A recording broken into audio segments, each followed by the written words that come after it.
এক আল্লাহর বান্দা জীবন ভর শুধু গুনাহ গুনাহ গুনাহ গুনাহ। এলাকার সবাই জানে বড় অপরাধী, এমন কোন গুনাহ নাই যে গুনাহ তার দ্বারা হয় না। রাতের বেলা একদিন বিছানায় শুয়ে শুইয়া চিন্তায় পড়ে গেল, আরে আমি গুনাহ করতে করতে জীবন আমার শেষের দিকে চললো, আমার ডানে বামে সব চলিয়া গেল। গুনাহ করলাম হাতের দ্বারা, কত মানুষ জবাই করলাম। এখন তো মানুষ আমারে দেখলেই ভয় পায়, জানে আমি এলাকার বড় সন্ত্রাসী, বড় চাঁদাবাজ, বড় চান্দাবাজ, ধান্দাবাজি করি। মানুষ আমার সামনে আসে না, আলেম ওলামারাও আমারকে ভালো জানে না। মন্তরের মধ্যে একটা আঘাত লাগছে, হঠাৎ করে কানের মধ্যে আওয়াজ, মসজিদের মিনারায় ফজরের আজান, আসসালাতু খায়রুম মিনান নাওম। অন্তরের মধ্যে গিয়া হিট করলো। এক তো চিন্তায় পড়ছে আমার উপায় কি হবে, এর মধ্যে আজানের আওয়াজ অন্তরের মধ্যে হিট করলো। এবার কত একটু ঘুইরা ঘুইরা মসজিদের দিকে যাই, গিয়া দেখে কেউ নাই, মসজিদ দরজা একটা খোলা। মুয়াজ্জিন সাহেব আজান দিয়া বের হচ্ছে, ওদিকে ইমাম সাহেব রুমের পাশে ওযু বানায়। সন্ত্রাসীর দেইখা ইমাম সাহেব বড় ভয় পেয়ে গেল। ওই লোকটা বলে, ভয় পাইও না হুজুর, আমি এখন উল্টা মন নিয়ে আসি না, আমার অন্তরটা বড় দুর্বল। আমার একদিন মরণ হবে, মালিকের কাছে আমি কেমনে কি নিয়ে দাঁড়াবো, কি জবাব দিব। ইমাম সাহেব বড় খুশি হইয়া বলেন, আসেন ওযু বানান। কয় জীবনে তো ওযু করি নাই। ইমাম সাহেব বৈশা তারে সুন্দর করে ওযু শিখায় ওযু বানায় দিল, নামাজ পড়াইয়া। এরপরে বলে, আপনি প্রতিদিন নামাজ পড়বেন, একজন আল্লাহওয়ালার পরামর্শ নিবেন। বলে, হুজুর আমি আপনার পরামর্শ নিব। আর গভীর রাত যখন হয়, আমার মাওলা তখন দরজা তওবার খুইলা বান্দাকে ডাকে। অতিও গভীর হয় রজনী যখন, নীরবে প্রভুর নাম জপিও তখন।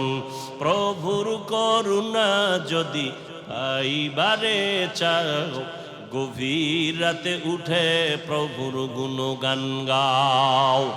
গভীর রাতে আমার আল্লাহ প্রত্যেক রাতের শেষ ভাগে প্রথম আসমানে আসিয়া হাজির। আল্লাহ জোহরে আইসা ডাকে না, আসরে আইসা ডাকে না, ফজরে আইসা ডাকে না, মাগরিবে ডাকে না, এশার সময় ডাকে না। আল্লাহ রাতের শেষ ভাগে প্রথম আসমানে আইসা ডাকে, ও আমার গুনাহগার গোলামেরা কই, শয়তানের ধোকায় পড়ে গুনাহ করেছো, আমি আল্লাহ ক্ষমার দরজা খুইলা ডাকতেছি। আলা মিন মুস্তাগফিরিন ফাগফির আলাহ, আলা মিন মুস্তারজিকিন ফারজুকা। ও গুনাহগারেরা, গভীর রাত, এখন সব অন্ধকার, অন্ধকারে কেউ কাউকে দেখে না, উঠো ও বান্দা। এখন গাছের পাখিরা পর্যন্ত ঘুমায়, ঘরের মানুষেরাও ঘুমায়, নদীর মাছগুলো ঘুমায়, দোকানগুলো বন্ধ, কোলাহল নাই, নীরবে তুমি একা একা একটু উঠো, ওইটা সুন্দর করে আস্তে করে ওযু বানাও। ও দোকানওয়ালারা, ও ব্যবসায়ী বাবারা, ওরে দোকানদারি কইরা রাত্র 2টা 2:30টায় বাসায় যাও, যাইয়া তুমি ফ্রেশ হইয়া ঘুমায় যাও। তুমি যদি একটু চিন্তা করতা, এই টাইমে তো আমার মালিক আসমানে হাজির হয়ে গেছে, আমাকে ডাকতেছে। কত মানুষ ঘুমাইয়া যায়, উঠতে পারে না, আর তুমি ঠিক টাইমেই যায় বাসায় ঢুকছো। তুমি কি পারলা না ওযু বানাইয়া 2 রাকাত নামাজ পড়া সিজদায় গিয়া যদি কান্না করে বলতা, ও দয়ার মালিক, হারানো গোলাম তোমার দরওয়াজায় হাজির, মেহেরবানি করে তুমি মাফ করে দাও। ইমাম সাহেব পরামর্শ দিয়ে দিল, বাবা ভোর রাত্রে আমার মাওলা বড় দয়ার নজর দিয়া তাকায়, আপনি গোপনে একা একা ওযু বানায় ঘরের কোনে একটু নামাজ পড়বেন, আর আমার মাওলার কাছে কান্না করবেন। আপনিও মুসলমান, আমিও মুসলমান, আপনার আল্লাহ আমার আল্লাহ দুইজন না একজন? আপনাদের নবী আমার নবী এক না আলাদা? আপনাদের কোরআন আমার কোরআন, আপনাদের কাবা আমার কাবা, আপনাদের কালেমা আমার কালেমা, আপনাদের ধর্ম আমার ধর্ম। আপনি আমি দুনিয়াতে আসছি, সিস্টেম বিদায়বেলা কাফনের সংখ্যা হবে, পুরুষের 3 কাফন, মহিলাদের 5 কাফন, কালার হবে আলাদা। কালার হবে কি কি কালার? আমাকে হুজুরদের কালারটা একটু আলাদা হবে, তাবলিগওয়ালাদের কাফনের কালার একটু আলাদা, চরমনাইওয়ালাদের কালার আলাদা, মাইজবান্ডারওয়ালাদের কালার আলাদা, সব এক। কি কালার? এখন কালার নিয়েও কিলাকিলি চলে এই জমিন, চলে না? চলে না? বুঝেন এবার আমাকে ইমান কত তাজা। কালার নিয়েও দ্বন্দ্ব, দূরত্ব। কবরের সাইজ না চট্টগ্রামের কবর 1 বিঘাতে একটু বড় হয়? কবরে রাখার পরে প্রশ্ন কয়টা? সবার বেলায় প্রশ্ন একই সিস্টেম না আলাদা আলাদা? একই প্রশ্ন। রবের পরিচয় দাও, ধর্মের পরিচয় দাও, রহমতের নবীর। তুমি কোন দল করো, তুমি কোন পীরের মুরিদ, তুমি কয় টাকার মালিক, তুমি কত নাম্বার শিক্ষিত, এগুলি প্রশ্ন করা হবে? তাহলে আপনার আমার আল্লাহ এক, নবী এক, কোরআন এক, কাবা এক, ধর্ম এক, কালেমা এক, মরণকালের কাফন এক, কালার এক, কবরের সাইজ এক, প্রশ্ন এক। কি আবার কি? সব এক। তাহলে আমাদের মাঝখানে এত দূরত্ব কেন? আর আপনাদেরকে আমার বয়ান শুনাইতে হবে কেন? বয়ান তো করবো যারা আল্লাহ চিনে না, নবী চিনে না, কোরআন বুঝে না, হাদিস বুঝে না, কিয়ামত বুঝে না, এদেরকে বয়ান শুনাবো। আপনারা তো, আমি যে আল্লাহ মানি আপনারাও সে আল্লাহ মানেন, আমি যে নবী মানি আপনারাও সে নবী মানেন, তাহলে আপনাদেরকে বয়ান করব কেন? অথচ আপনাদেরকে বয়ান করব শুধু তাই না, করতে করতে জীবন শেষ। আমি একা হাজার হাজার হাজার আলেম ওলামা, সবার বয়ানের এক আওয়াজ, আল্লাহর গোলাম হও, রসুলের আদর্শের মালা গলায় লাগাও। না তাবলিগওয়ালারা বলে যে তোমরা নামাজ ছেড়ে দাও। তা আপনারা এখনো নামাজ পড়েন না কেন? রোজা রাখেন না কেন? দাড়ি রাখেন না কেন? টুপি পরেন না কেন? মরার পরে করবেন? হ্যাঁ, বড় কঠিন হালাত। আল্লাহ আমাদের সহি বুঝ দান করেন।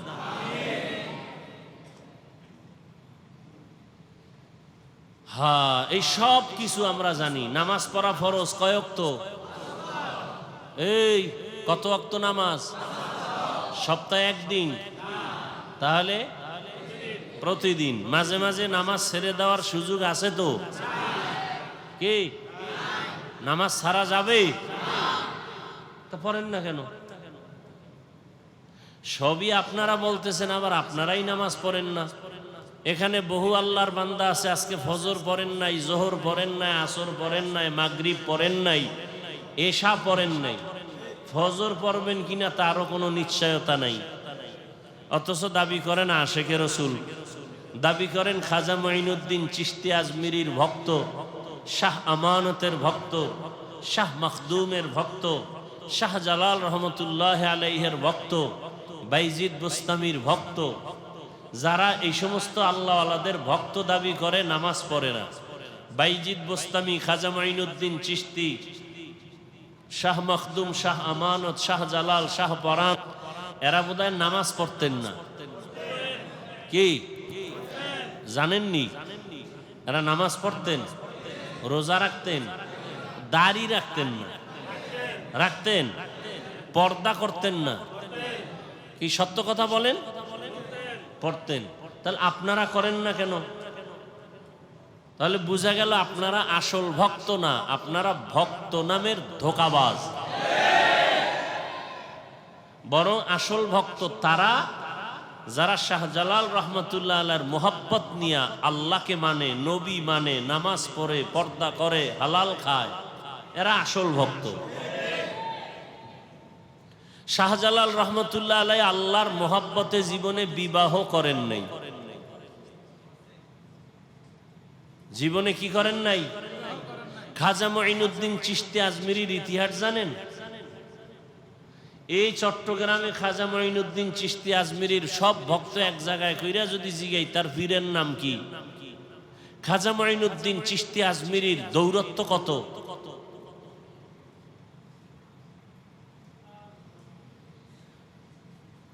সবকিছু জানার পরেও নামাজ পড়েন না, জানেন মিথ্যা বলা হারাম, তারপরও মিথ্যা ছাড়েন না।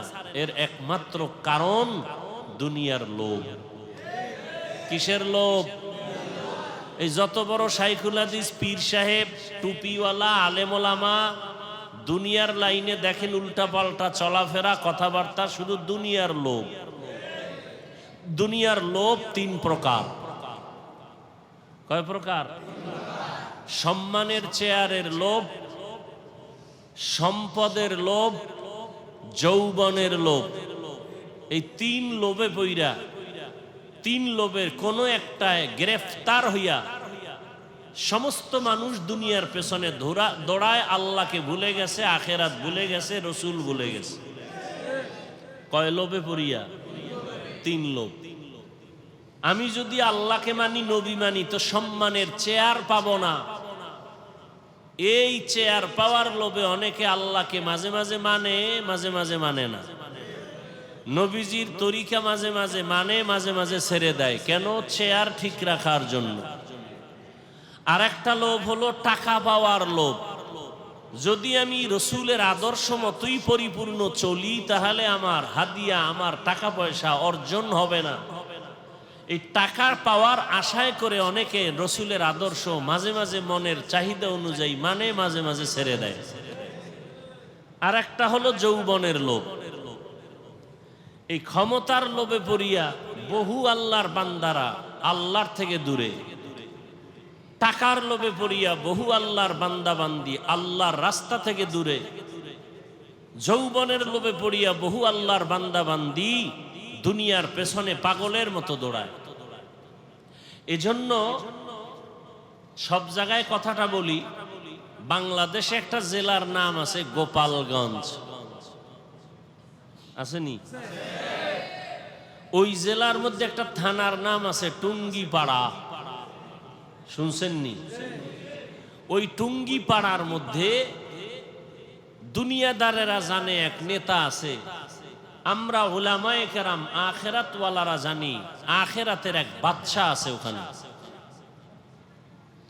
ওলিয়ে কামেল, মুর্শিদে মোকাম্মেল, জবরদস্ত আলেম, যেমন তেমন আলেম না, আলেম কুল শিরোমণি, হাজারো লাখো আলেমের ওস্তাদ, এবং দুনিয়ার লাইনে বড় একজন রাজনীতিবিদ, নেতা, পাওয়ারফুল, ওলিয়ে কামেল, মুর্শিদে মোকাম্মেল, হযরতুল আল্লাম শামসুল হক ফরিদপুরি রহমতুল্লাহ আলাইহি।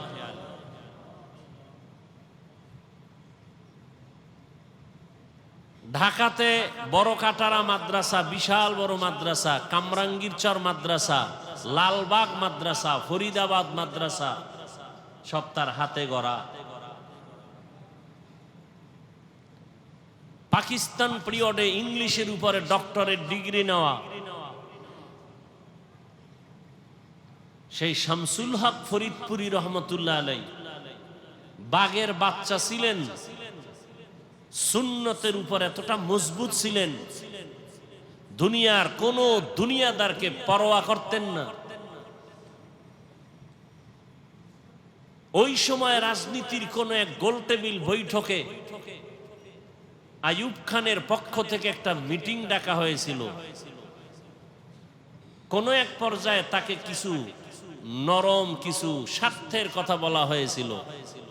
শামসুল হক ফরিদপুরি তখন বলেছিলেন যে আইয়ুব খানের গোলামেরা টাকা দিয়া গরু কিনা যায়, শামসুল হক রে কিনা যায় না। তিনি বয়ানের এক পর্যায়ে অনেকগুলো কিতাব লিখেছেন। তিনি একটা বয়ানের মধ্যে বলে গেছেন, পৃথিবীতে যত মানুষ দেখো সব পাগল। সবাই কি? এমন একজন মানুষ নাই যে পাগল না। ডাক্তার পাগল, ইঞ্জিনিয়ার পাগল, প্রফেসর পাগল, হুজুর পাগল, রিক্সা ড্রাইভার পাগল, ক্ষমতায় যারা আছে পাগল, যারা নাই এরাও পাগল। এক কথায় দুনিয়াতে পাগল ছাড়া কোনো মানুষ। কেউ নারীর পাগল, কেউ গাড়ির পাগল, কেউ ক্ষমতার পাগল, কেউ টাকার পাগল। কি আছে না নাই?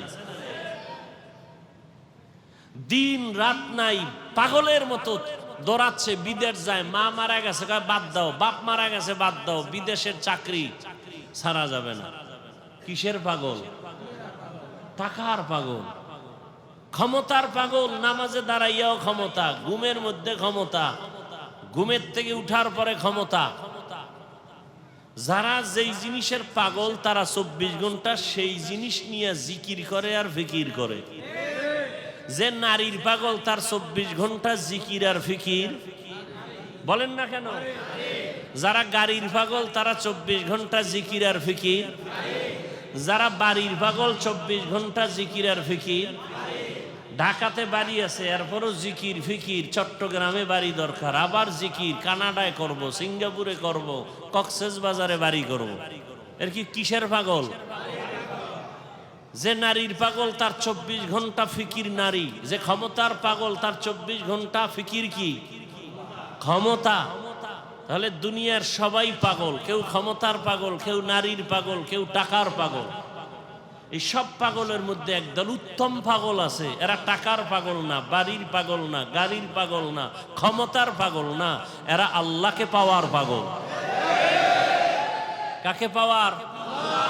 যে ক্ষমতার পাগল সে কি চায়? ক্ষমতা। যে নারীর পাগল সে কি চায়? যে টাকার পাগল সে কি চায়?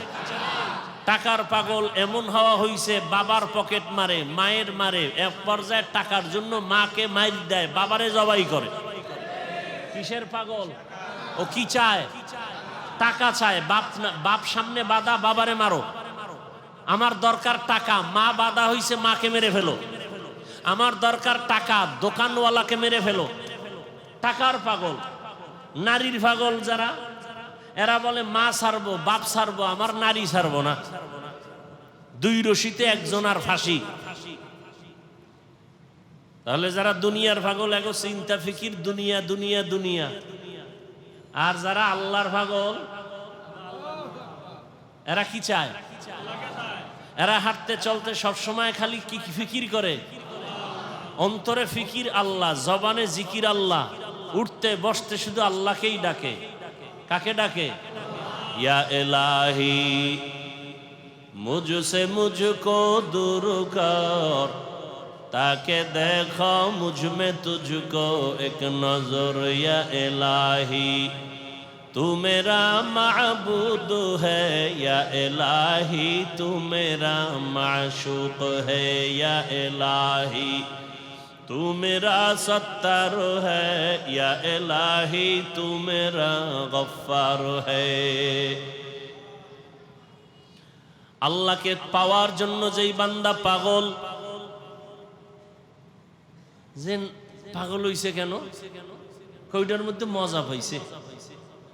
মা বাবায় বুঝায় তুই কোন মাইয়ার জন্য পাগল হইছ, তোরে সুন্দরী রূপসী বড় লোকের মাইয়া এনে দিব, বলে দরকার নেই আমার ফেতনি বালা। চেহারা ভালো না কামার এটাই ভালো।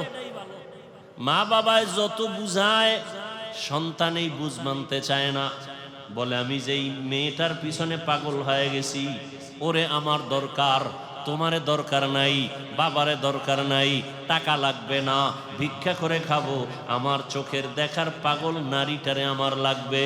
তোমরা যতই বলো কালো, তা আমার কাছে এটাই কি ভালো। এখন যত বুঝায় সে বুঝতে চায় না। সবাই বলে সে এখন মেয়ের জন্য পাগল হয়ে গেছে, ওর মাথা ঠিক নাই, ও এখন পাগল ভেসে চলতেছে, এখন ওরে সবাই ছেড়ে দাও, ওর পাগলামি নিয়ে ও আছে, ওখানে মজা পাইছে, ওই মজা ছাড়বে না। টাকার পেছনে যারা ঘুরে দৌড়ায়, 1000 বার বুঝানোর পরও বলে হারাম খাবি না, এরপরও হারামের ভিতরে মজা। কুকুরের যতই বুঝাও পায়খানা খাওয়া ভালো না, তোর জন্য ফ্যান আছে, ভাতের মার আছে, তোর জন্য খানা আছে আলাদা, বাথরুমে গিয়া পায়খানা খাইও না। কুকুরের যত বুঝাবে কয় না আমার ওটাই মজা বেশি। কথা ঠিক নেই? এরে নবীর উম্মত যারা আমার আল্লাহ পাকের আশিক, ওরা গবেষণা করতে করতে ফিকির করতে করতে চিন্তা করলো আমার মা আমার বাবা আমার আসল কেউ না, একমাত্র আমার আসল কে? রিজিকের মালিক আমার আল্লাহ, হায়াতের মালিক আমার আল্লাহ, ইজ্জতের মালিক আমার আল্লাহ, আমাকে সুস্থ রাখার মালিক কে? আল্লাহ, সম্মান দেওয়ার মালিক আল্লাহ, ইজ্জত নেওয়ারও মালিক কে? চেয়ারে বসাইয়া দেয় কে? এই চেয়ার থেকে নামাইয়া দেয় কে? সব কিছুর মূলে আমার আল্লাহ। আমি যদি ঘুমায় যাই, ঘুম থেকে যদি না উঠি, আমার আল্লাহ যদি না উঠতে পারবো না। আমাকে ঘুম পাড়ায় দেন কে? আল্লাহ। ঘুম থেকে উঠার সুযোগ কে দেন? আল্লাহ। আল্লাহ যদি কয় না তোর এই শেষ ঘুম, আমার মা বাবায় জীবনে ঘুম থেকে সজাগ করতে আর পারবে না। এই চিন্তা করতে করতে করতে করতে অন্তরের মধ্যে একটা মজার ঘেরান আসতে থাকে।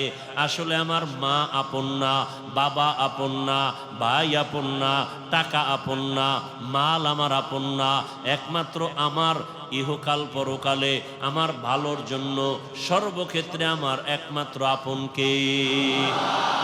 এই বুঝটা যখন এসে যায়, তখন দুনিয়ার সবাই যদি বলে নামাজ সারিয়া দে, দাড়ি কেটে ফেল, ওই বান্দা বলে চাকরি ছাড়বো তারপরও দাড়ি কাটবো না।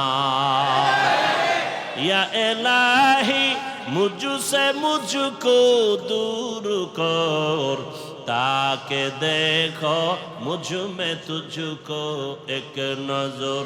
ইয়া এলাহি तू मेरा माबूद है, या इलाही तू मेरा माशूक है। আবু জাহাল নবীরে দেখছে না? 13টা বছর যেই রহমতের নবীকে এক নজর দেখলে জাহান্নামের আগুনটা হারাম হয়ে যায়।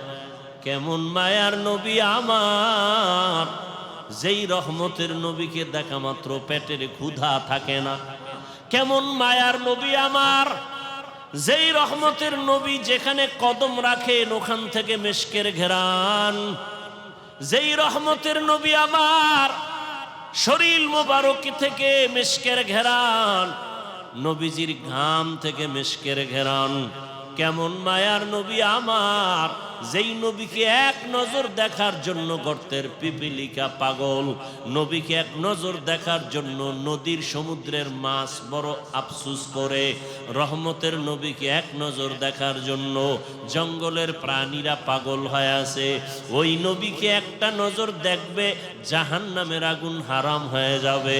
কিন্তু কপাল বড় খারাপ, 13 বছর পর্যন্ত ওই নবীকে পাশে বসে দেখলো, বয়ান শুনলো, এরপরও একবারও কালেমা নসিব হলো না, কালেমা পড়লো না। কে? আবু জাহাল। কারণটা কি? ওর কপাল বড় খারাপ, ও এখন পর্যন্ত দুনিয়ার লোককে কন্ট্রোল করতে পারে নাই।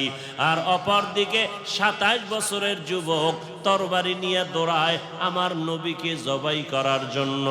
রহমতের নবীকে জবাই করতে গিয়া একটা নজর চেহারা দেখা তরবারি ফালাইয়া ডাক দিয়া বলে, রহমতের নবী দয়া করে কালেমা রশি আমার গলায় লাগায় দেয়। 13 বছর নবীরে দেখিয়াও কালেমা পড়ে না, বরং বিরোধিতা। আর 27 বছরের যুবক নবীজিকে মারতে গিয়া, জবাই করতে গিয়া কালেমার মালা গলায় পড়ছে। কে? কে? এর নাম হেদায়াত, এর নাম কফাল। এরে আল্লাহর বান্দারা, দুনিয়াতে কে পাঠাইছেন আমাদের? আমরা জোর করে আসতে পারছি? হ্যাঁ, আমরা জোর করে কেউ আসতে পারি নাই। দয়া করে আল্লাহ আমাদের পাঠাইছেন। আল্লাহ যদি না পাঠাইতেন আসার কোনো সুযোগ ছিল না। আল্লাহ দয়া করে পাঠাইছেন। কেন? বলে আমার ইবাদত করার জন্য। তোমার কাজ একটা, শুধু আমার ইবাদত। তবে ইবাদতটা দুনিয়ার মধ্যে থাকিয়া করবা, জঙ্গলে গিয়া না। সংসারও করবা, ব্যবসা করবা, চাকরি করবা, এর মাঝে দিয়া জবান দিয়া আমার আল্লাহরে ডাকবা। নামাজের সময় নামাজও পড়বা, মা বাবার হকও আদায় করবা, স্ত্রীর হকও আদায় করবা, সন্তানের হকও আদায় করবা, প্রতিবেশীর হক আদায় করবা, ভাইয়ের হক আদায় করবা, বোনের হক আদায় করবা, তোমার বাবার হক আদায় করবা, মুরব্বির হক আদায় করবা। এর মধ্য দিয়া তুমি আমার হকও আদায় করবা। সব ঠিক রাইখা যখন তুমি আমি আল্লাহকে আল্লাহ বলে ডাক দিবা, তোমার ওজনটা অনেক বেড়ে যাবে। আমি আল্লাহ দুনিয়ায় পাঠাইলাম, দুনিয়ার কাজের মাঝখান দিয়া আল্লাহর ইবাদত করবা, এই কাজের জন্য আমি পাঠাইলাম। দুনিয়া ছাড়া এ ইবাদত আর আলাদা জায়গায় করা যাবে না। দুনিয়াতেই দিলাম আমি ইবাদত করার জন্য। এখন ইবাদতটা করা মাত্র তুমি চলে আসো। তোমার থাকার জায়গা দুনিয়া না, তোমার ঘুমানোর জায়গা দুনিয়া না, আরামের জায়গা দুনিয়া না। আমি আল্লাহ তোমার চির শান্তির জন্য আরামের ঘর বানায় রাখছি জান্নাত। বেহেশত যাকে আজারে নবাসত, কাছে রাবা কাছে করে নবাসত। আল্লাহ সতর্ক বাণী দিয়া বললেন, ইয়া আইয়ুহাল্লাযীনা আমানুত্তাকুল্লাহ, ও মুমিন আমি আল্লাহকে ভয় কর। ওয়ালতানজুর নাফসুম মা কদ্দামাত লিগাদিন ওয়াত্তাকুল্লাহ। সামনে তোমার একটা জীবন আছে, ওই জীবন তোমার আসল জীবন। দুনিয়ার জীবনের তোমার কোনো মূল্য নাই, 1 ঘন্টার গ্যারান্টি নাই, 1 সেকেন্ডের কোনো ভরসা নাই। ওরে আল্লাহর বান্দা, তোমার আসল জীবন হলো চক্ষু বন্ধ হওয়ার পরের জীবন। ওই জীবনটা তোমার আসল জীবন, ওই জীবন তোমার অনন্তকালের জন্য। সম্বল সঞ্চয় করছো কিনা ভালো করে নজর নাও। ওয়াত্তাকুল্লাহ, আমি আল্লাহকে ভয় করো। বারবার আল্লাহ ভয় করার কথা কেন বলেন? আল্লাহকে ভয় না করলে মানুষ অন্যায় থেকে দূরে থাকবে না। সন্তান মা বাবারে যদি ভয় না করে, ওই সন্তান মা বাবার সামনে অন্যায় থেকে ফিরবে না। ছাত্র যদি শিক্ষকের ভয় না করে, ওই ছাত্র অন্যায় থেকে ফিরবে না। বিচারকরে যদি আসামি ভয় না করে, ওই আসামি কখনো বিচারকের সামনে অন্যায় করার থেকে ফিরবে না। যেই মানুষ আমার আল্লাহকে ভয় করবে না, ওই মানুষ অন্যায় করা ছাড়বে না, বারবার অন্যায় করবে। আর যেই সন্তান মা বাবাকে ভয় করবে, ওই সন্তানটা গোপনে গোপনে 2-1টা অন্যায় করলেও মা বাবা আসলে অন্যায় থেকে ফিরে যাবে, আর গুনাহ করবে না। মা বাবার শাস্তির ভয়ে ছাত্র মাঝে মাঝে অন্যায় করে, শিক্ষকের বিচারের ভয় আর করে না। ঠিক এই বান্দা, আমার আল্লাহর ভয় যখন অন্তরে আসবে, তখন জীবন দিবে, আল্লাহর বিরুদ্ধে কোনো কাজ করবে না। আর এই আল্লাহর ভয়টা অন্তরে জমা করার জন্য একমাত্র রাস্তা আল্লাহওয়ালাদের সোহবত। আল্লাহওয়ালা যারা, আল্লাহর ওলি, এদের নেক নজর, এদের দোয়া, এদের পরামর্শ। কারণ কিয়ামত পর্যন্ত আর 1 সেকেন্ডের জন্য জমিনে নবীজি আসবেন? কালেমার দাওয়াত দিতে নবী আসবেন? চট্টগ্রামে নবীজি আইসা কালেমার দাওয়াত দিবেন? ঢাকাতে নবীজি আইসা কখনো কালেমার দাওয়াত দিবেন? নবী আর জীবনে দাওয়াত দিতে আসবেন না। সাহাবায়ে কেরাম আসবেননি? আসবেন না। এরপরে আইম্মায়ে কেরামরা আসবেননি? আসবেন না। বড় বড় বড় বড় আউলিয়ায়ে কেরামরা আসবেন? খাজা মঈনুদ্দিন আসবেন দাওয়াত দিতে? আর আসবেন না। কিয়ামত পর্যন্ত একমাত্র জান্নাতের পথ পাওয়ার ঠিকানা উলামায়ে আহলে হকের সোহবত। উলামায়ে আহলে হকের সোহবত। এই জন্য আল্লাহ বলেন বারবার আমাকে ভয় কর। আমাকে ভয় না করলে হাজারো বয়ান শুনবা, তোমার এই বয়ান অন্তরের মধ্যে যাবে না। কারণ তোমার অন্তরে আল্লাহর আযাবের কোনো ভয় নাই। ইন্নাল্লাহা খাবীরুম বিমা তা'মালুন, তুমি যা করো এই বিষয়ে অগ্রিম সবকিছু কে জানেন? আল্লাহকে ফাঁকি দেওয়া যাবে? ফাঁকি দেওয়া যাবে না। আল্লাহ বলে বান্দা আমাকে ভয় কর, গুনাহ থেকে দুনিয়ার মহাব্বত সারিয়া আখেরাতের লাইনে তুমি মজবুতি অর্জন করো, আখেরাতের বাজার ঠিক মতো করো। আখেরাতের বাজার হলো ইবাদত।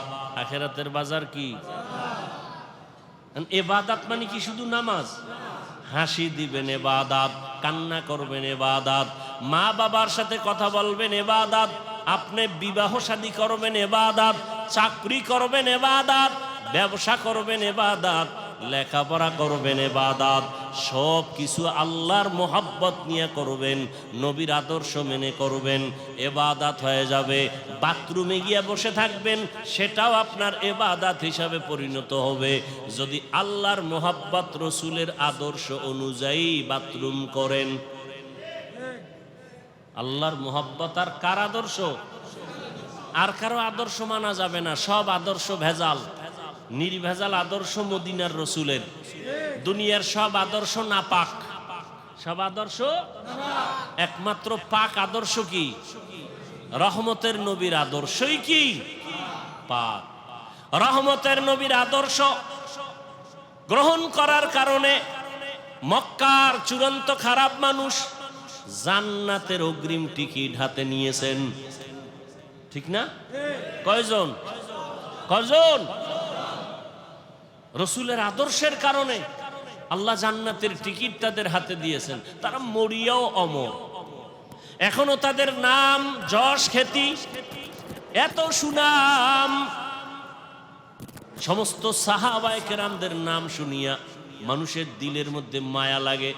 এমন এমন ঘটনা বললে মানুষ চোখের পানি ধরে রাখতে পারে না, কান্না কান্না। তাদের এত সুন্দর আমল, এত সুন্দর এলেম, এত সুন্দর নামাজ, এত সুন্দর তেলাওয়াত, এত সুন্দর তাকওয়া, এত সুন্দর ইখলাস, এরপরেও জান্নাতের টিকিটও হাতে রেডি, এরপরেও কান্না কান্না কান্না, সারাদিন সারা রাত শুধু কান্না। মালিকের দরবারে কেমনে দাঁড়াবো? হ্যাঁ, অন্ধকার কবরে কেমনে একা থাকবো? তাদের সম্মান কমছে? কমে নেই। আচ্ছা, আমাদের বর্তমান হালাত, সারা দুনিয়ার অবস্থা বড় খারাপ। এই খারাপের ভিতরে যাদের কাছে রসুলের আদর্শ আছে, এদের অবস্থা অনেক সম্মানের, অনেক শান্তির। এদের মতো শান্তিতে সম্মানে আর কেউ নাই। একজন আল্লাহর বান্দা টুপি পরে না, জামা পরে না, পাগড়ি পরে না, দাড়িটা রেখে দিস। এই ভাই, তুমি পাগড়ি পরো না, দাড়িটার উপরে মজবুত কেন? দাড়ি ছাড়বো না। পাগড়ি মাঝে মাঝে পরলাম না, পরলাম নাই, দাড়ি ছাড়বো না কেন? আমি চিন্তা ভাবনা করে দেখলাম, মরার পরে আমার সাথে রসুলের একটা আদর্শ যাবে, সেটা দাড়ি। মরার পরে কোন আদর্শটার সাথে যাবে? দাড়ি। জাহিরি ভাবে দেখা যাবে দাড়ি।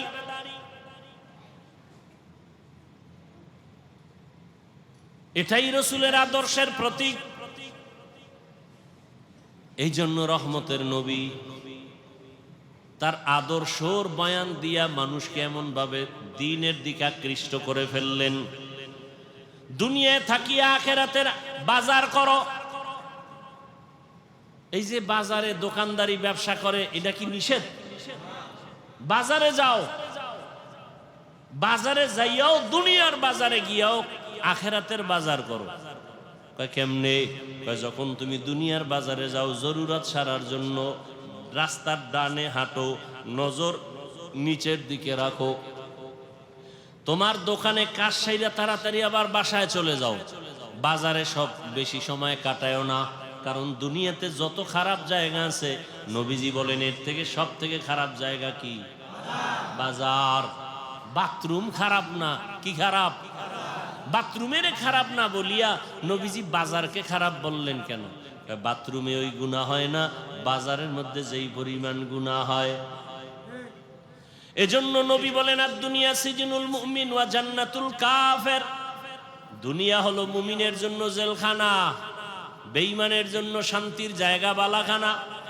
দুনিয়াতে যত শান্তি বেঈমানেরা করবে, পরকালে ওদের শান্তি নাই। আর মুমিনেরা যত কষ্ট দুনিয়ায় করবে, পরকালে ওদের কোনো কষ্ট নাই। তাহলে দুনিয়া মুমিনের জন্য জেলখানা, মানে কি? অশান্তি। অতএব শান্তির দোয়া করার কোনো কায়দা নাই।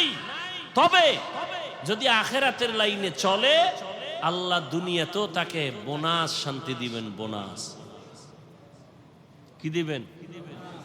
আপনি টুপি মাথায় দেন না কেন? মাথা গরম হয়ে যায়, যেই গরম। আর আমারে যদি আপনি লাখ টাকা দিয়ে বলেন টুপি পরা যাবে না, আপনার গরম আছে, আমার গরম নাই কি? আসলে আল্লাহর প্রতি মহব্বতের পার্সেন্ট আপনার কম। একজন আল্লাহর বান্দা বলে আমি ফরজ আমল তো করবই, নফল আমি ছাড়ব না। আর একজনে বলে নফল লাগে না, নফল। আর একজনে কে ফরজ পর্ব তো পর্বই, নফলও ছাড়ব না। আর একজন মুমিন, সে আশিকে রাসূল, বলে আমার নফল লাগে না। মোহাব্বতের পার্সেন্ট যেমন, ইবাদতের সীমানাও তেমন। মোহাব্বতের পার্সেন্ট আপনার টুপি মাথায় দিতে গরম, আর একজনের মাথায় টুপি, এর উপরে আবার পাগড়ি। এর গরম কই? এর গরম যা কিছু আছে, এর অন্তরে আসল গরম ঢুকায় রাখছে। দুনিয়ার গরম কিছুই না। যদি আমি টুপি পাগড়ি ছাড়া চলি, হাসরের ময়দানের গরম তারও কঠিন। হাসরের ময়দানের গরম আরো কঠিন। এই গরম তো কোনো গরমই না। দিনের বেলা সূর্য, রাতের বেলা নাই, এর পরেও কেন এত গরম? সূর্য তো দিনে আসিল, রাত্রে আছে নাই, এরপরও কেন এত গরম? আর এই সূর্যটা বিজ্ঞানীরা বলে 9,30,00,000 মাইল উপরে। এই সূর্যের একটা মুখ নিচে দেওয়া, বাকি সব উপরে। আবার এই মুখটার তাপ ফেরেশতারা পানি দেয় ঠান্ডার জন্য। আবার ওই তাপটা ডাইরেক্ট জমিনে আসে না, সূর্যের নিচে একটা গ্যাসের পাতলা আবরণ আছে, ওইটা আটকাইয়া রাখে সূর্যের আলোটারে। এরপরে আস্তে করে বাকি তাপটা জমিনে ছাড়ে। জমিনে আসার পরে ওই তাপটাও বান্দার কষ্ট হবে। আল্লাহ তাআলা পোশাকের আয়োজন করে দিলেন। মাথার পোশাক চুল, শরীরের পোশাক লাগাও, সূর্যের পোশাক আলোটা আইসা তোমার যেন ডাইরেক্ট হিট করতে না পারে। জঙ্গলের প্রাণীর পোশাক হইল পশম, শরীরের উপরে পশম, এরপরে চামড়া আল্লাহ দিয়া রাখছেন। আবার এই পোশাকের মধ্যে রহমতের নবী সবুজটাও ব্যবহার করেছেন, কালো রং ব্যবহার করেছেন, সাদাটা বেশি ব্যবহার করেছেন। কেন? 1,500 বছর পরে বিজ্ঞানীরা গবেষণা করে বের করলো রহমতের নবী সবুজ কালারটাও ব্যবহার করেছেন, কালোটাও ব্যবহার করেছেন, সাদাটা বেশি ব্যবহার করলেন কেন? বিজ্ঞানীরা এটা গবেষণা করে বের করলো সাদা কালারটা শীতের মধ্যেও শরীরের সাথে অ্যাডজাস্ট হয় এবং গরমের মধ্যেও অ্যাডজাস্ট হয়, অন্য কালার হয় না। প্রচন্ড ঠান্ডা সাদা কালার কন্ট্রোল করে, শরীরের সাথে ম্যাচিং করে দেয়। প্রচন্ড গরম সাদা কাপড় সাদা কালারে কনভার্ট করে। এটা যদি করতি নাই না, আগেই তো করে দিস। তুই দুনিয়াতে বাঁচবি কত ঘন্টা, কত লোকমা খানা তোর মুখে যাবে, সব বরাদ্দ। কত ডোক পানি তুই পান করবি, সব লেখা। কত ঘন্টা তুমি ঘুমাইবা, তাও সিলেক্ট করে রাখছেন আমার আল্লাহ। সব তোমার রিজার্ভে আছে। তুমি একবেলা খাও নাই, ওটা তোমার জন্য রিজার্ভে নাই। তোমার একবেলা খানা হবে না, সব আল্লাহ রেডি করে দুনিয়ায় পাঠাইছেন। দুনিয়ার তোমার আলোর দরকার, আগে সূর্য বানাইছেন। তোমার চলার জায়গা দরকার, জমিন বানাইছেন। পানির দরকার, সমুদ্রের পানি, ওদিকে বৃষ্টির পানি, সব ব্যবস্থা করে দিয়ে আল্লাহ বলেন তোমার একটাই কাজ আমার ইবাদত। দুনিয়ার সব মানুষ 24 ঘন্টা ইবাদত করে। 24 ঘন্টা কি করে? আল্লাহ সূর্য ডারে চাঁদকে ক্যালেন্ডার বানায় দিছেন। 24 ঘন্টা দুনিয়ার মানুষ নামাজে আছে। আমরা এখন পড়ি নামাজ, এর 5 মিনিট, এর আধা ঘন্টা পরে আর এক দেশে নামাজ শুরু, এর 1 ঘন্টা পরে আর এক জায়গায় নামাজ শুরু, আবার 3 ঘন্টা পরে সৌদি আরবে শুরু। হ্যাঁ, এইভাবে টোটাল দুনিয়াটাকে আল্লাহ পাক ক্যালেন্ডারের সাথে, সূর্য চাঁদের সাথে মিলাইয়ে দিয়েছেন। অর্থাৎ আল্লাহর ইবাদত এক টাইমে করবে না, দুনিয়াতে 24টা ঘন্টাই বান্দা আমার ইবাদত করবে। 1 সেকেন্ড যেন ইবাদত থেকে খালি না থাকে। আমরা রাত্রে ঘুমাইছি, নামাজ পড়ি না, রেস্টে আছি, ইবাদত থেকে একটু জাহিরি ভাবে ইবাদত থেকে আমরা একটু রেস্টে আছি, চুপচাপ। আল্লাহ কয় দুনিয়ার অন্য জায়গায় তো তোমার মতো বান্দা বান্দিরা ইবাদত করতেছে, সেখানে সূর্য আছে, রাত না। এখন তুমি যদি বলো ওই আরব দেশের যখন নামাজ পড়ে আমি তখন পড়বো, এই চিন্তা যদি লেবানন করে, লন্ডন করে, আমেরিকা করে, তাহলে ইবাদত এক টাইম হবে আর এক টাইম হবে না। আল্লাহ কয় না না, আমি পাঠাইছি ইবাদতের জন্য, 24 ঘন্টার সেকেন্ডে সেকেন্ডেই সারা দুনিয়ার মানুষ ইবাদত করবে। এজন্য রাত আমি ঘুরায় ঘুরায় দিছি, দিন আমি ঘুরায় ঘুরায় রাখছি। সূর্যটা ঘুরে ঘুরে আলো দেয়, ঘুরে ঘুরে আলো দেয়। এখানে রাত, ওখানে দিন, ওখানে দিন, এখানে রাত, ঠিক নেই? আল্লাহ নিজাম করে দিলেন, সিস্টেম করে দিলেন, তার বান্দারা সব সময় ইবাদতের মধ্যে থাকবে। ওই আল্লাহর ইবাদতের জন্য বান্দা, তোমাকে বড় পীর, মাওলানা, মুফতি, মুহাদ্দিস, এমএ পাস, বিএ পাস করা লাগবে না। তোমার অন্তর পরিশুদ্ধ করা লাগবে, অন্তর গুনাহমুক্ত করতে হবে। আর অন্তরকে যদি গুনাহমুক্ত করতে চাও, এই জমিনের মধ্যে একা একা সম্ভব না। অন্যের মাধ্যমে তোমার অন্তর পরিশুদ্ধ করো। অন্যের মাধ্যম অন্য কারা? একমাত্র নবীজির আদরের বন্ধু উলামায়ে আহলে হক। সমস্ত উলামায়ে আহলে হক ওয়ারাসাতুল আম্বিয়া, আম্বিয়া কেরামের ওয়ারিস। আলেম ওলামা ছাড়া আমার রসুলের আর কোনো আপন বন্ধু কেউ নাই। অতএব এদের কথা শুনে আমল করো। নবী বলেন এদের কথা শুনে যদি চলো, আমি রসুল তোমার উপরে খুশি। আল্লাহ কয় রসুল যার উপরে খুশি, আমি আল্লাহ তার উপরে খুশি। আর আমি আল্লাহ যার উপরে খুশি, সে বিনা হিসাবে জান্নাতে। আতিনা ফি দারে দুনিয়া না হাসান, আতিনা ফি দারে উকবা না হাসান, ইয়া গিয়াসাল মুস্তাগীসিন ইহদিনা লাফতিখারা বিল উলুমে ওয়াল গিনা। আল্লাহর ইবাদতের জন্য নিজেকে আত্মসমর্পণ করে দাও।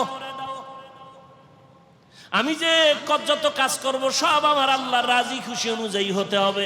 ইন্না সালাতি ওয়া নুসুকি ওয়া মাহইয়ায়া ওয়া মামাতি লিল্লাহি রাব্বিল আলামিন। ইব্রাহিম নবী দোয়া করলেন, আমার নামাজ, আমার কুরবানি, আমার বেঁচে থাকা, আমার মরে যাওয়া কার জন্য? আল্লাহর জন্য আমি বেঁচে আছি। আল্লাহর জন্য বেঁচে আছি মানে যতক্ষণ বেঁচে আছি আমি আল্লাহর হুকুম অনুযায়ী চলব। আমার ব্যবসা বাণিজ্য সব কিছু আমার আল্লাহর জন্য। আমার নামাজ, আমার রোজা, আমার তেলাওয়াত, আমার জিকির, আমার সব ব্যবসা বাণিজ্য কার জন্য? আল্লাহর জন্য। যারা ব্যবসা করবে ওই ব্যবসায়ী বান্দা কোনোদিন কাস্টমারের সাথে মিথ্যা কথা বলবে না। আল্লাহর জন্য যারা ব্যবসা করবে কোনোদিন কাস্টমারকে মাপে কম দিবে না। 2 নাম্বার মালের 1 নাম্বার বলবে না। কোনোদিন কোনো আল্লাহর বান্দা বান্দির সাথে ধোঁকাবাজি করবে না। আর এমন ব্যবসায়ীকে রসুল বলেছেন, আমি রসুলের সাথে তুমি জান্নাতে থাকবা। তাহলে আল্লাহ পাক বুঝাইলেন, দুনিয়ার মধ্যে থাকিয়া আখেরাতের বাজার করো। আখেরাতের বাজার যদি করতে চাও, দুনিয়ার রং তামাশায় তোমাকে গ্রাস করে ফেলতে পারে, তবে আমার ভয় অন্তরে জমা রাখো। আমার ভয়টা যদি অন্তরে জমা রাখো, দুনিয়ায় তোমাকে আকৃষ্ট করতে পারবে না। তবে একা একা পারবা না। যাদের মধ্যে আল্লাহর ভয় আছে তাদের সাথে সম্পর্ক লাগায় দাও। আল্লাহর ওলি জমিনে আছে যারা নামাজ ছাড়া 1 সেকেন্ড সময় কাটায় না। নামাজের সময় নামাজ, বাকি টাইম জিকির, তেলাওয়াত। এই মানুষগুলোর চেহারার দিয়ে যতক্ষণ তাকাইবা তোমার অন্তরে শুধু আল্লাহর কথাই মনে পড়বে, দুনিয়ার কোনো চিন্তা তোমার অন্তরে থাকবে না। এমন আল্লাহওয়ালাদের নজর লাগাও, তোমার অন্তরটা ধোলাই হয়ে যাবে। আল্লাহওয়ালাদের নজর যখন তোমার ভেতরে আসবে, আল্লাহওয়ালাদের দোয়াও চলতে থাকবে। এক পর্যায়ে দেখবা এখন তোমার নামাজ ভালো লাগে না, তখন তোমার আজান হলে আর ব্যবসা ভালো লাগবে না। এখন তো আজান হয়ে গেছে, দোকানওয়ালা ভাই চলেন নামাজে, একটু পরে যাই, কাস্টমার বিদায় দিয়ে নেই। এখন বিদায় দিতে দিতে জামাত শেষ, এরকম হয় না? কিন্তু আল্লাহওয়ালাদের সাথে যাদের গভীর সম্পর্ক, এদের অবস্থা দিন দিন শুধু পরিবর্তন হয়। এক পর্যায়ে দেখা যায় একটা সুন্দর করে সাইনবোর্ড বানায় লেখছে নামাজের বিরতি, দোকান বন্ধ।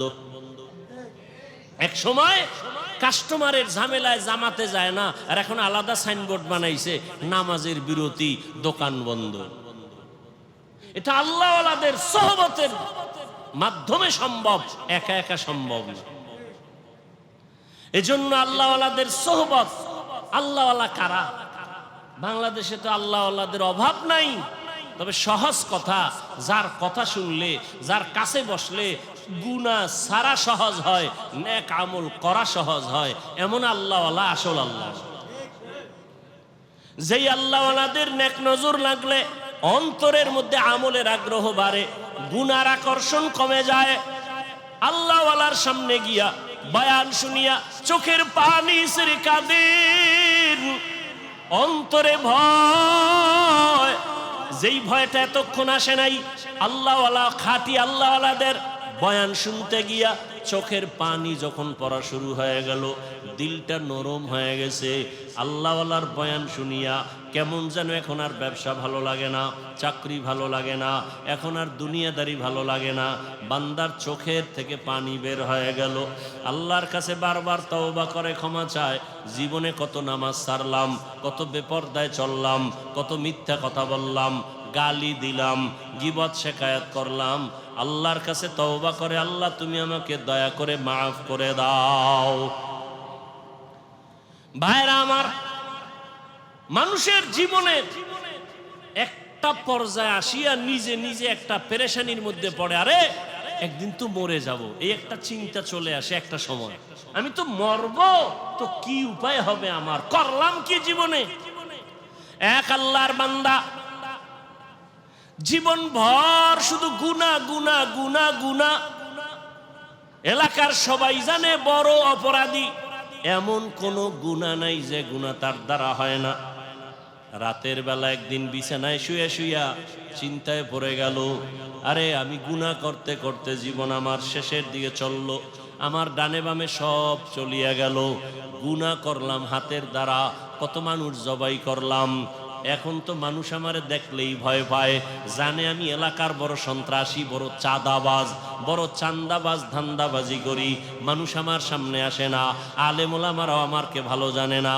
মন্তরের মধ্যে একটা আঘাত লাগছে, হঠাৎ করে কানের মধ্যে আওয়াজ, মসজিদের মিনারায় ফজরের আজান, আসসালাতু খায়রুম মিনান নাওম, অন্তরের মধ্যে গিয়া হিট করলো। এক তো চিন্তায় পড়ছে আমার উপায় কি হবে, এর মধ্যে আজানের আওয়াজ অন্তরের মধ্যে হিট করলো। এবার কত একটু ঘুইরা ঘুইরা মসজিদের দিকে যাই, গিয়া দেখে কেউ নাই, মসজিদ দরজা একটা খোলা, মুয়াজ্জিন সাহেব আজান দিয়া বের হচ্ছে, ওদিকে ইমাম সাহেব রুমের পাশে ওযু বানায়। সন্ত্রাসীর দেইখা ইমাম সাহেব বড় ভয় পেয়ে গেল। ওই লোকটা বলে, ভয় পাইও না হুজুর, আমি এখন উল্টা মন নিয়ে আসি না, আমার অন্তরটা বড় দুর্বল, আমার একদিন মরণ হবে, মালিকের কাছে আমি কেমনে কি নিয়ে দাঁড়াবো, কি জবাব দিব। ইমাম সাহেব বড় খুশি হইয়া বলেন, আসেন ওযু বানান। কয় জীবনে তো ওযু করি নাই। ইমাম সাহেব বৈশা তারে সুন্দর করে ওযু শিখায় ওযু বানায় দিল, নামাজ পড়াইয়া এরপরে বলে, আপনি প্রতিদিন নামাজ পড়বেন, একজন আল্লাহওয়ালার পরামর্শ নিবেন। বলে, হুজুর আমি আপনার পরামর্শ নিব। আর গভীর রাত যখন হয়, আমার মাওলা তখন দরজা তওবার খুইলা বান্দাকে ডাকে। অতিও গভীর হয় রজনী যখন, নীরবে প্রভুর নাম জপিও তখন, প্রভুর করুণা যদি পাইবারে চাও, গভীর রাতে উঠে প্রভুর গুণগান গাও। গভীর রাতে আমার আল্লাহ প্রত্যেক রাতের শেষ ভাগে প্রথম আসমানে আসিয়া হাজির। আল্লাহ জোহরে আইসা ডাকে না, আসরে আইসা ডাকে না, ফজরে আইসা ডাকে না, মাগরিবে ডাকে না, এশার সময় ডাকে না। আল্লাহ রাতের শেষ ভাগে প্রথম আসমানে আইসা ডাকে, ও আমার গুনাহগার গোলামেরা কই? শয়তানের ধোকায় পড়ে গুনাহ করেছো, আমি আল্লাহ ক্ষমার দরজা খুইলা ডাকতেছি। আলা মিন মুস্তাগফিরিন ফাগফির আলাহ, আলা মিন মুস্তারজিকিন ফারজুকা। ও গুনাহগারেরা, গভীর রাত, এখন সব অন্ধকার, অন্ধকারে কেউ কাউকে দেখে না, উঠো ও বান্দা। এখন গাছের পাখিরা পর্যন্ত ঘুমায়, ঘরের মানুষেরাও ঘুমায়, নদীর মাছগুলো ঘুমায়, দোকানগুলো বন্ধ, কোলাহল নাই, নীরবে তুমি একা একা একটু উঠো, ওইটা সুন্দর করে আস্তে করে অজু বানাও। ও দোকানওয়ালারা, ও ব্যবসায়ী বাবারা, ওরে দোকানদারি কইরা রাত্র 2টা 2:30টায় বাসায় যাও, যাইয়া তুমি ফ্রেশ হইয়া ঘুমায় যাও। তুমি যদি একটু চিন্তা করতা, এই টাইমে তো আমার মালিক আসমানে হাজির হয়ে গেছে, আমাকে ডাকতেছে। কত মানুষ ঘুমাইয়া যায়, উঠতে পারে না, আর তুমি ঠিক টাইমেই যায় বাসায় ঢুকছো। তুমি কি পারলা না ওযু বানাইয়া 2 রাকাত নামাজ পড়া সিজদায় গিয়া যদি কান্না করে বলতা, ও দয়ার মালিক, হারানো গোলাম তোমার দরওয়াজায় হাজির, মেহেরবানি করে তুমি মাফ করে দাও। ইমাম সাহেব পরামর্শ দিয়ে দিল, বাবা ভোর রাত্রে আমার মাওলা বড় দয়ার নজর দিয়া তাকায়, আপনি গোপনে একা একা অজু বানায় ঘরের কোনো একটু নামাজ পড়বেন, আর আমার মাওলার কাছে কান্না করবেন। চোখের পানি দেখলে মা বাবার মায়া সন্তানের দিকে বেড়ে যায়, ছাত্রের চোখে পানি দেখলে শিক্ষকের মায়া বেড়ে যায়, আসামির চোখে পানি দেখলে বিচারকের মায়া বেড়ে যায়। ওরে ওদের থেকে আমার আল্লাহর মায়া কি কম? আল্লাহ বলে, গোলাম তোর মা বাবার থেকে আমি মাওলার মায়া যে কত গুণ বেশি। সন্তানের কান্না দেখলে যদি মা বাবার অন্তরে মায়া হয়, ওরে ওই মা বাবাই তো তোরে বানায় নাই, এত সুন্দর চেহারাটা দিয়া বানাইছি আমি, তোর জবান দিয়া কথা বলার শক্তি দিয়েছি আমি, আরে তোরে খানার ব্যবস্থা করেছি আমি, ঘুমের ব্যবস্থা করেছি আমি। ওরে বান্দা, তুই আমার দেওয়া জবান দিয়া যদি একবার আল্লাহ বলিয়া মোহাব্বতে ডাক দাও, ওরে আমি মাওলার কুদরতি অন্তরে মায়ার জোশ, আমি আল্লাহ পাক রহমতের দরজা দিয়া তোরে ডাক দিয়া নিয়া বলবো, আয় আয় আয়। ওরে চোখের পানিটা যখন তুই ছেড়ে দিবি, আমি আল্লাহর মায়া কেন হবে না? 99 গুণ মায়া নিয়ে আমি তোর দিকে তাকাইয়া থাকি। কখন তুই জিব্বা দিবি আল্লাহকে মায়া করে একবার আল্লাহ বলে ডাক দিবি? ইমাম সাহেবের পরামর্শ নিয়া ওই জাহান্নামী গুনাহগার বান্দা রাতের গভীর, আজ রাতে আর ঘুমায় না, রাতের শেষ ভাগে আজকে মালিকের ডাকবে। ইমাম সাহেবের পরামর্শ নিয়া ওই আল্লাহর বান্দা রাতের বেলা যখন শেষ ভাগ চলিয়ে আসলো, অন্ধকারে রুমের পার্শ্বে একটা জায়গায় বসিয়া ওযু বানাইয়া জায়নামাজ বিছাইয়া সেজদায় পড়ে কান্না শুরু করলো, ও আল্লাহ আমারে মাফ করে দাও, আমাকে মাফ করে দাও, ইয়া রব্বি গফিরলি, ইয়া রব্বি গফিরলি, ইয়া রব্বি গফিরলি। এমন কান্না, এমন কান্না, ঘরের বাচ্চারা পর্যন্ত এক পর্যায়ে আওয়াজ বাড়তে বাড়তে সজাগ হয়ে গেছে। স্ত্রী ডাক দিয়ে কয়, ও স্বামী আমার, তুমি জীবনভর এত অন্যায় করছো, এখন কান্না করতেছো কেন? বলে আল্লাহর কাছে ক্ষমা চাই। হঠাৎ করে গাইবি একটা আওয়াজ, এরে বান্দা তুই যতই কাঁদো তোর ক্ষমা নাই, ক্ষমা নাই, ক্ষমা নাই। ওরে তুই কান্না করে কি লাভ, এত বড় বড় অন্যায় তুই করছো। আওয়াজটা স্ত্রী পর্যন্ত কানে শুনছে। এবার আল্লাহর বান্দা কান্না বন্ধ করে না, আরো জোরে জোরে ফোফায় ফোফায় কান্না করে, আরো জোর লাগায় কাঁদে আর বলে, ও দয়ার মালিক, গুনার কারণে ফিরাইয়া দিও না। ওরে আমার মতো গুনাহগার কেউ নাই, শয়তানের ধোকায় পড়ে গুনাহ করলাম, গুনার কারণে আমার হাত না পাক, আমার চোখ না পাক, আমার জিহ্বা না পাক, আমার অন্তর না পাক, আমার মতো জাহান্নামী কেউ নাই। মানুষ আমারে ভালো বলে, আসলে আমি তো বড় খারাপ মানুষ। আমার জবানটা গুনার কারণে না পাক, আমার চোখ দুইটা গুনার কারণে না পাক। স্ত্রী ডাক দিয়া বলে, তুমি গাইবি আওয়াজ শুনো নাই, তোমার ক্ষমা নাই, তুমি আবার কান্না করো কেন? আল্লাহর বান্দা বলে, বিবি বলো, এই কান্নার দরজা বাদ দিয়া অন্য কোনো দরওয়াজা আছে নাকি, বলো, সেখানে গিয়া কান্না করব। স্ত্রী বলে, আর কোনো দরওয়াজা নাই। বলে, তাহলে যেহেতু একটাই দরওয়াজা, গফফার নামের দরওয়াজা, রহমান নামের দরওয়াজা, এই দরওয়াজা ছাড়া যেহেতু আর কোনো দরওয়াজা নাই, আমাকে ক্ষমা না করলেও আমি কান্না বন্ধ করব না, আমি কান্না করেই যাব। একটা সন্তান কান্না করলে মা বাবায় যদি মায়া করে, একটা ছাত্র কান্না করলে যদি শিক্ষকের মায়া বাড়ে, আমার রহমানের দরজা আমি ছাড়ব না, কান্না করতেই থাকব। আমার পরিণামে যা হবার হবে, তবে কান্না আর আমি বন্ধ করব না। এই বলি আবার কান্না শুরু, আর ডাকেও, দয়ার মালিক, তোমার বান্দা তুমি বানাইছো, তোমার ছেলে নাই মেয়ে নাই, আমরাই তোমার আদরের গোলাম। শয়তানের ধোকায় পড়ে গুনাহ করেছি, গুনার দিকে তাকাইয়া ফিরাইয়া দিও না রে আল্লাহ। গুনার কারণে দিলটা পাথর, চোখে পানিও নাই। ও আমার গুনাহগার বাবারা, ও যুবক বাবারা, চোখে কি পানি নাই? গুনার কথা স্মরণ করে আমার মালিকের ডাক দাও, আর আমার মালিকের কাছে ক্ষমা চাও। ওরে আজকে রাত্রে তুমি এখানে আসো, কালকে কোথায় থাকবা জানা নাই।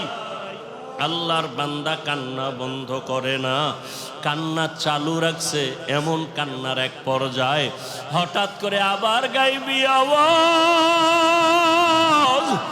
আল্লাহর পক্ষ থেকে আওয়াজ আসতেছে, ও বান্দার কাঁদিস না, তোর জীবনের গুনাহ মাফ, ওরে তোকে মাফ করে দেওয়া হয়েছে, আর কাঁদিস না।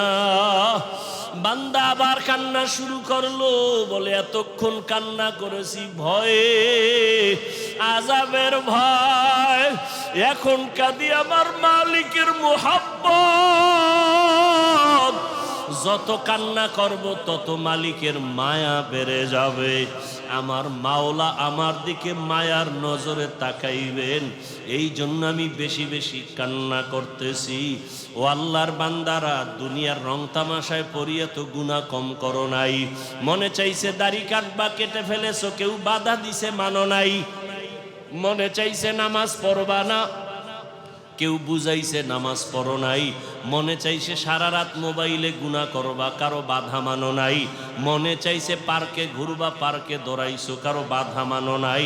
আরে কয়দিন এইভাবে চলবা, আজরাইলের হাতে কি ধরা পড়বা না? ওরে ঘুমের মধ্যেও তো কত মানুষ মরিয়া যায়, পানির তপ ভেতরে কত মানুষ ডুবিয়া যায়, গাড়ির নিচে পড়িয়া কত মানুষ মরিয়া যায়। ওরে কয়েকদিন আগে বিমানে আগুন লাগিয়া কত প্রাণ চলিয়া গেল। ও আল্লাহর বান্দা, ঘুমের ঘরে কত অসুস্থ হঠাৎ মানুষ, ভালো মানুষ অসুস্থ হইয়া মরিয়া যায়। এখনো কি গুনাহ ছাড়বা না? তওবা করো, অন্তরটাকে দিয়ে আমার মালিকের ডাক দাও মনে মনে, আর বলো, হে আল্লাহ, মজলিসের মধ্যে আমার মতো গুনাহগার বোধহয় কেউ নাই। আমার গুনার খবর আমার মা জানে না, ভাই জানে না, স্ত্রী জানে না, সন্তানেরা জানে না। ও আল্লাহ, কত গুনাহ করেছি, আজকে থেকে তওবা করতেছি, দিছি আর গুনাহ করব না। দুনিয়ার সূর্যের গরম সইতে পারি না, বেতের বাড়ি সইতে পারি না, মশার কামড় সহ্য করতে পারি না। গুনাহ নিয়ে কবরে গেলে জাহান্নামের গরম কেমন করে সহ্য করব, হাসরের ময়দানের গরম কেমন করে সহ্য করব, সাপের কামড় কেমন করে সহ্য করব। ও আল্লাহ, তওবা করতেছি, আর নামাজ ছাড়ব না, আর দাড়ি কাটবো না, আর বেপরদায় চলবো না। মা বাবার দোয়া নিয়া, শিক্ষকের দোয়া নিয়া, উলামায়ে আহলে হকের পরামর্শ নিয়া নবীজির আদর্শ মেনে চলবো। আল্লাহ আমাদের খাঁটি তওবাওয়ালা জীবন দান করেন, তওবার উপরে মজবুত হইয়া চলার তৌফিক দান করেন। আমিন। আলহামদুলিল্লাহি রাব্বিল আলামিন।